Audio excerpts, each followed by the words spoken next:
Good afternoon, everyone, and welcome to today's press briefing on Thursday morning's fire at the Georgetown Landfill. I'm Donna Bush, as always, glad to have you here with us. We welcome our panelists, Fire Chief Mr. Paul Walker, Danielle Coleman, their Director of Hazard Management Cayman Islands, and RCIPS Acting Superintendent, Mr. Brad Ebanks. We go first to Mr. Walker. Good afternoon. Update on the landfill fire. At 9:52 this morning, Cayman Islands Fire Service were mobilised to a fire in a metal waste facility on the landfill site. Central Station were mobilised, and West Bay and Frankstown were put in on standby. On arrival, crews were faced with a challenging fire given the hazardous nature of the mixed waste materials, the winds we were experiencing, and they deployed using defensive firefighting tactics and sectorising the incident to contain the fire. I'm really pleased to say that good progress has been made. CIF colleagues have worked really hard all morning along with our partner agencies, colleagues from the Police, Hazard Management, Cayman Islands Government and the Department of Environmental Health. Wind conditions are challenging, and I would reinforce the safety messages that have been circulating, which say if you are affected by the plume, please close your doors and windows and turn off your air conditioning units. And if you are experiencing discomfort or breathing difficulties, please do self-evacuate and find a place of safety. I want to say it's certainly too early to speculate on the cause of the fire, but we will work to fully extinguish the fire and prevent any reignition and thoroughly investigate the cause with our partners so that we can learn any control measures that may prevent reoccurrence in the future. Thank you very much, Chief Walker. Also in the studio with us are invited guests as well as members of the media. I'd like to call on Norma Connolly from the Compass. She has questions for the panelists. Good afternoon, everybody. Good afternoon. Chief Walker, you say at this point there's no indication as to how the fire started, but it started in the scrap metal area, I understand. Is there any chance of it spreading to any area where there were tyres, which caused, I think, the major problem the last time we had a fire? Again, thanks for the question. At the moment, we've got the fire contained to the waste metal area. Tyres have been segregated on the site as they're starting to segregate waste, so it isn't mixed waste, which is a real step in the right direction. So we're pleased about that. And at this stage, we do not believe that it will spread further than the area it's contained to at the moment.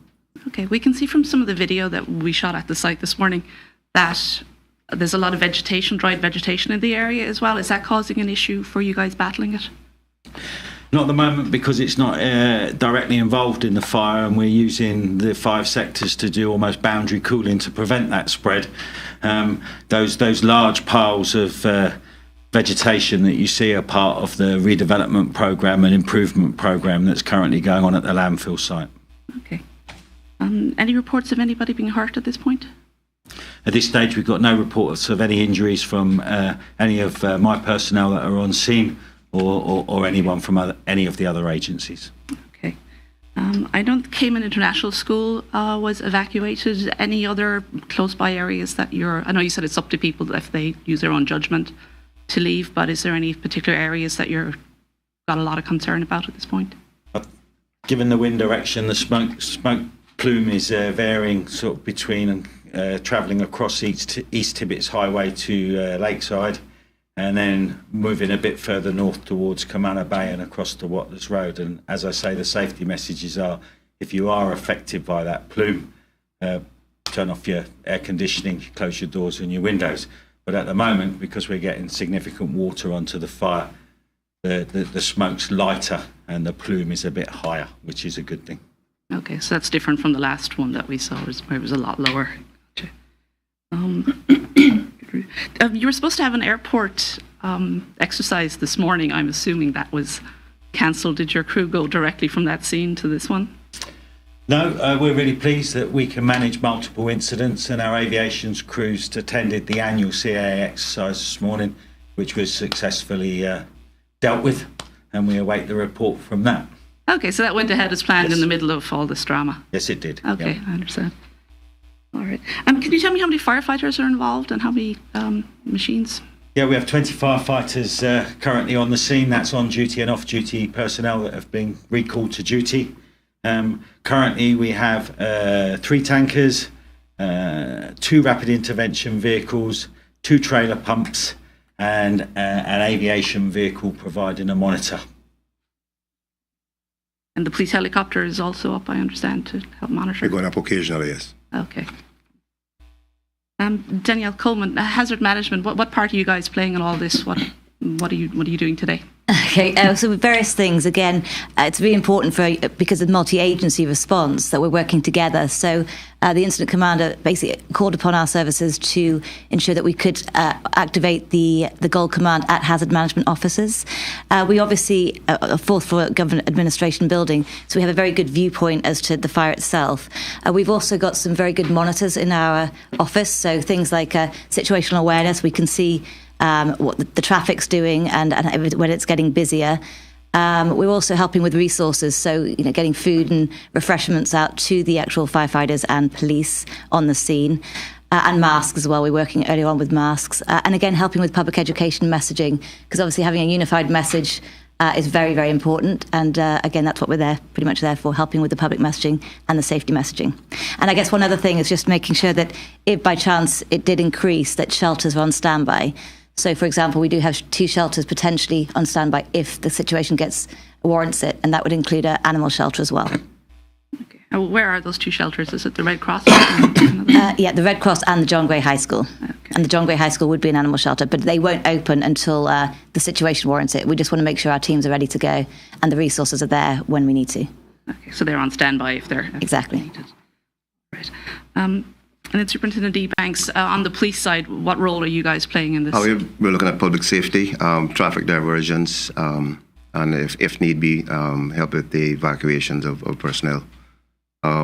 Just want to say at this time, the southbound lane into Georgetown is currently closed. The northbound lane remains open. This has caused some congestions on Eastern Avenue, West Bay Road. So just want to say to the public, just avoid any unnecessary travel. If there's anything that can be left for later on today or even tomorrow, I would prefer if you do that. Okay, so even if people are avoiding it by going up onto West Bay Road, if they can just not travel at all? Yes. Because we do have quite a bit of traffic congestions. Okay. And finally, Chief Walker, any idea at this point how long this might take to put out? The latest information I have from the scene is that we're making excellent progress, and as I say, we'll stay as long as it takes to fully extinguish and try and prevent any reoccurrence from hotspots. So I imagine my crews will be there for a significant period of time, probably well into the night. However, in terms of the impact on local communities, I would hope to see that really diminishing by late this afternoon. Okay, that's good news.